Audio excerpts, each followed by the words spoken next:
আসসালামু আলাইকুম রহমতুল্লাহ। প্রিয় দর্শক, আশা করছি সবাই আল্লাহর রহমতে ভালো আছেন।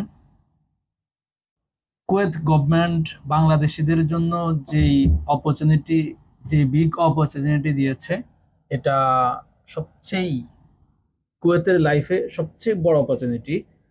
যে কুয়েত থেকে, বাংলাদেশ থেকে তা কুয়েত অবস্থিত যারা আছেন তারা ফ্যামিলি নিয়ে আসতে পারবেন। আজকে এই বিষয়ে এ টু জেড কিভাবে আপনি ফ্যামিলি নিয়ে আসবেন, বাংলাদেশের প্রসেসিং কি, আপনি এখানে কিভাবে প্রসেসিং করলে 100% ভিসা পাবেন, এ বিষয়ে আজকে কথা বলবো। এর আগে যারা আমার ইউটিউব চ্যানেল থেকে দেখছেন অবশ্যই এই চ্যানেলটি সাবস্ক্রাইব করুন, এবং যারা ফেসবুক থেকে দেখছেন লাইক, কমেন্ট এবং শেয়ার করতে বলবেন না। ধন্যবাদ সবাইকে। প্রিয় দর্শক, অনেকেরই জানা আছে কুয়েত গভর্নমেন্ট এর আগে যে নিয়ম করেছিল, যে তাদের যে রিকোয়ারমেন্ট ছিল, অর্থাৎ 800 টাকা স্যালারি একটা রিকোয়ারমেন্ট ছিল।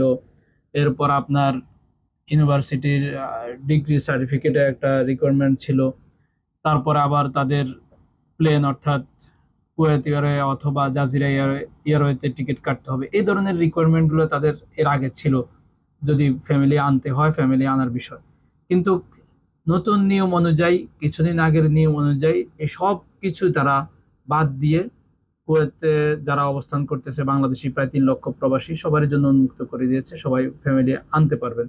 এখন আমি আপনাদেরকে বলবো যে কিভাবে আপনি প্রসেসিং করলে 100% ভিসা পাবেন, এর এ টু জেড আপনি বলবো। সর্বপ্রথম বাংলাদেশে কি কি ডকুমেন্ট লাগবে এবং কিভাবে ডকুমেন্টগুলা রেডি করবেন আমি সে বিষয়ে বলছি। বাংলাদেশের ডকুমেন্ট হলো, আপনি যদি আপনার ওয়াইফকে আনতে চান তাহলে আপনি সর্বপ্রথম যেটা লাগবে সেটা হলো অবশ্যই পাসপোর্ট লাগবে, এবং পাসপোর্টের ভ্যালিড অর্থাৎ মেয়াদ থাকতে হবে 6 মাসের উপরে। এর উপরে 1 বছরের উপরে থাকলে সবচেয়ে বেটার, ভালো। এরপরে আপনার কাবিননামা লাগবে, নিকাহনামা যেটা ইংরেজিতে। কাজী অফিস থেকে আপনি নিকাহনামাটা ইংরেজিতে অবশ্যই করে নেবেন। তারপর হলো যে আপনার এনআইডি কার্ড, সেটা হলো যে যদি ভেরিফাই করা থাকে ভেরিফাই কপিটা সাথে রাখবেন, এটা হলো সবচেয়ে বেটার, ভালো হবে। এই ডকুমেন্টগুলো, এবং যদি সাথে আপনার বাচ্চা থাকে, এটা হলো যে আপনার ওয়াইফের ক্ষেত্রে পাসপোর্ট, কাবিননামা, এনআইডি কার্ড, এই ডকুমেন্টগুলা হলে আপনার হবে। এবং যদি আপনার বাচ্চা থাকে তাহলে বাচ্চার জন্ম নিবন্ধন এবং অনলাইন কপি অবশ্যই ইংরেজিতে থাকতে হবে। ঠিক আছে, এই ডকুমেন্টগুলা যদি হয় তাহলে আপনি এই ডকুমেন্টগুলা বাংলাদেশেতে ফরেন মিনিস্ট্রি থেকে আপনি নোটারি করবেন, অর্থাৎ পররাষ্ট্র মন্ত্রণালয় থেকে আপনি নোটারি করে, তারপরে ইসলামী ফাউন্ডেশন থেকে, এক কথা হলো যে আপনি বাংলাদেশ থেকে এগুলোকে নোটারি করবেন।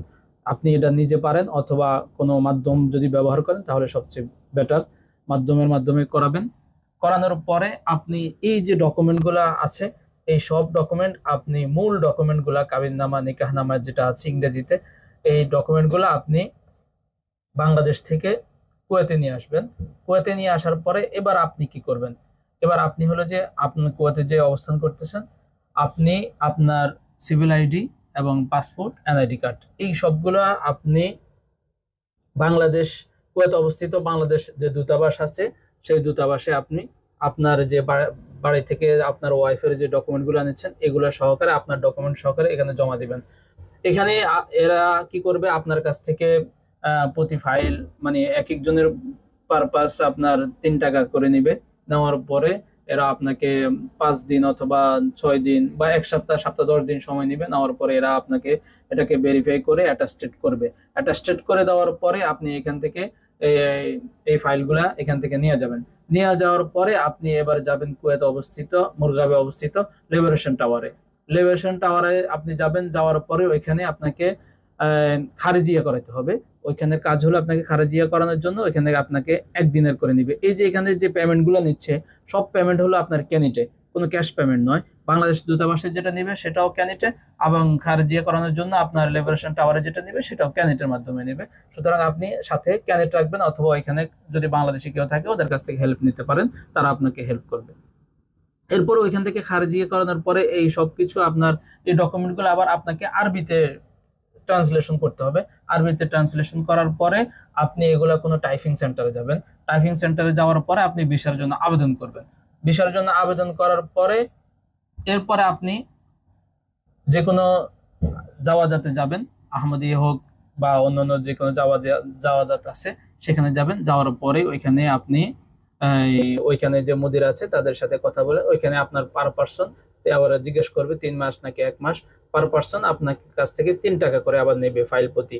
এই সব ডকুমেন্টগুলো নেওয়ার পরে আপনি অনলাইন যে ডকুমেন্ট আছে, তারপর আপনার খারেজিয়া, তারপর বাংলাদেশের যেই কুয়েতের দূতাবাস থেকে যে ডকুমেন্টগুলো দিয়েছে, এই সব ডকুমেন্টগুলো নেওয়ার পরে আপনি জাওয়াজাতে যাবেন। জাওয়াজাতে যাওয়ার পরে ওরা আপনার এই ডকুমেন্টগুলো দেখে ভেরিফাই করে মুদিরের কাছে পাঠাবে।